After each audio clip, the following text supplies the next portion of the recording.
Putin mətbuat konferansında qalmaqallı jurnalist Kseniya Sobchakın Çeçenistanla bağlı sualına isə sərt cavab verib. O, Çeçenistan lideri Ramzan Kadyrovun bir müddət əvvəl polis və hərbiçiləri qətlə yetirən terrorçuların yaxınlarının məsuliyyətə cəlb olunması və ya ölkədən çıxarılması barədə ünvanlanan suala cavabında Kadyrovun çıxışında emosionallığa yol verdiğini deyib.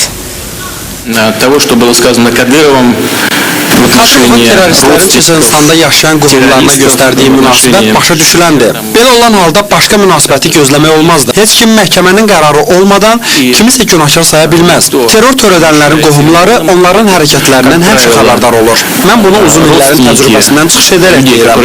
Amma bu heç kimə, o cümlədən Çeçenistanın rəhbərliyinə icazə vermir ki, emosional açıqlamalar etsin.